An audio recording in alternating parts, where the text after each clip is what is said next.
guys, welcome to Tickly Mouth. My name is Sophie Ross and this episode I'm going to make a ho ho ho ho ho Merry Christmas cake.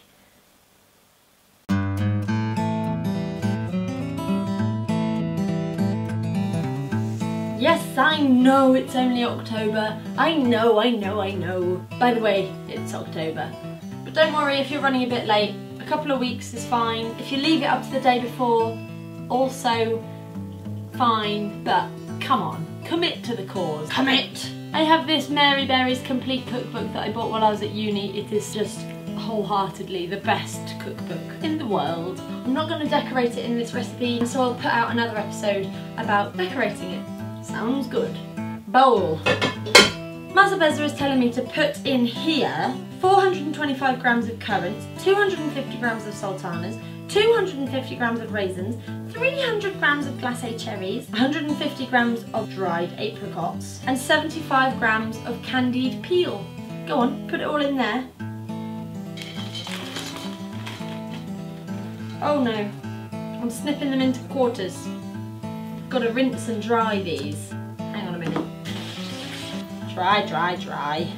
And then quarter them. I'm not huge on candied peel. I find it a bit too la. So I'm going to substitute some crystallised ginger instead. So you've got your dried fruit looking beautiful in there. Now what you want to do is pop 4 tablespoons of brandy in there. Stir it up and leave it overnight.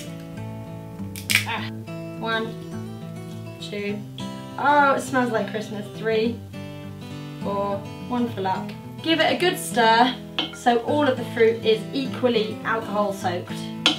Cover it with a clean tea towel and leave it overnight, or at least for a couple of hours if you don't have a night. Those raisins need to get drunk. Look, it's Evie. Can you say hi? Hi! Right, so once you've left this for a good couple of hours, get another big bowl, 300 grams of plain flour, 1 teaspoon of mixed spice, it's beginning to smell a lot like Christmas, and half a teaspoon of grated nutmeg. I'm going to approximate. 300 grams of softened butter. Softened doesn't mean melted, don't melt it, just soft so it'll blitz up easily in there. Butter goes in with the flour and the spice. 300 grams of dark brown soft sugar. Look. Ooh. 60 grams of chopped almonds or mixed nuts. My bowl is starting to look too small. Now you want to finely grate the zest of 1 orange in. I love the smell. It smells so nice. Then do the same thing with a lemon. 1 tablespoon of black treacle. Oh. Yeah. And lastly 5 eggs. What are they? Yeah. 1, 5 eggs. My bowl is just about coping with the magnitude of ingredients. At this point you want to preheat your oven to 140 degrees C. Very carefully whiz this up till it's all smooth. The smell just reminds me of helping my mum in the kitchen. And we all had to stir the mixture 3 times and make a wish. So this is going to start this year. Stick this in there or whichever bowl is biggest. Then you've got to give it a good old-fashioned stir about. Oh, don't forget all the fruit that will be down at the bottom. And any liquid that's left from the brandy, just mix it all up. Do you want an Evie spoon? Can you stir it? Make a wish. A wish come true. A wish for you. I wish. Don't tell me what it is, because it won't come true. Cake tin. So you want a deep cake tin that's about 23 centimetres, just a bit bigger than my face. Get some greaseproof paper, grease the bottom of the tin with butter or margarine, and then you want to line the bottom and sides with a double layer of greaseproof paper. You can always rip the paper, but it's neater if you cut it.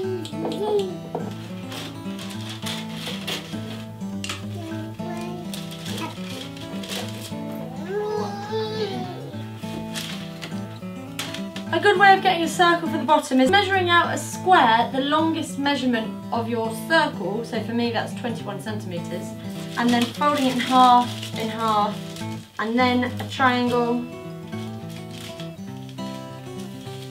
and then as best as you can a triangle again, and then you should have a little bit like poking up at the top, and you just snip it across, and you should have a circle. Pop that in. Don't forget, it's a double layer, do it again. Okay, that's thoroughly lined. Now I've got to grease the greaseproof paper. That's really hard. Oh. I'm guessing we just stick that in there. Yup. And Mummy. Want Mummy to wear them? Yeah.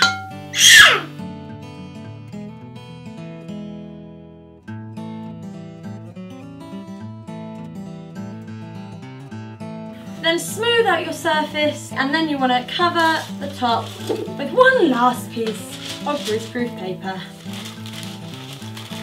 And then you stick this bad boy in the oven for 4 3/4 hours. Hasta la vista, baby.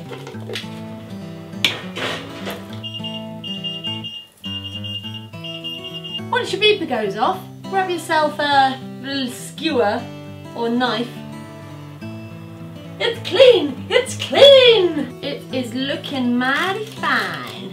Now you've got to leave this to cool in the tin, and when it's completely cool, you're going to do one more thing before putting it into storage until Christmas. It's been 2.5 hours. My cake is still warm to the touch, but I would say that's pretty much cool enough. So take off your greaseproof lid, and your cake will look something like this. Ooh! Take your skewer from before or a thin knife and just poke lots of holes all the way through. These holes will give your brandy somewhere to go. Oh yeah! Just sprinkle 1 or 2 tablespoons of brandy all over your cake. It will quite quickly seep through. So here's one. And then I'm kind of doing 1 3/4. Take your cake out of the tin. I like to do it like this. It's quite an easy way. It's heavy. Look at that beauty. I'm feeling good about that. Leave this nice greaseproof paper on. Get a bit more greaseproof paper. And I'm going to flip it over again. Wrap him up like this. Like a present. Nearly there, nearly there. Get yourself some foil and do the same thing again.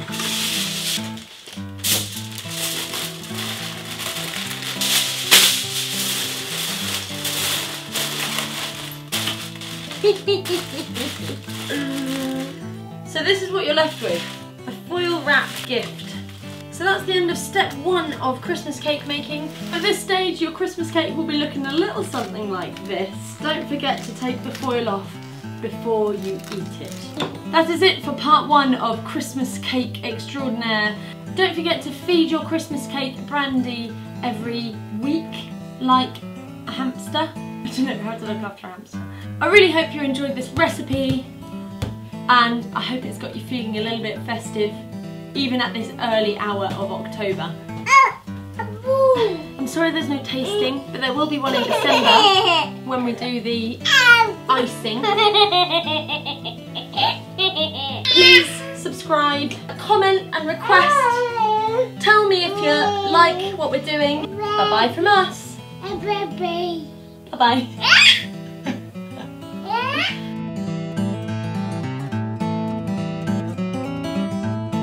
At this point, oh!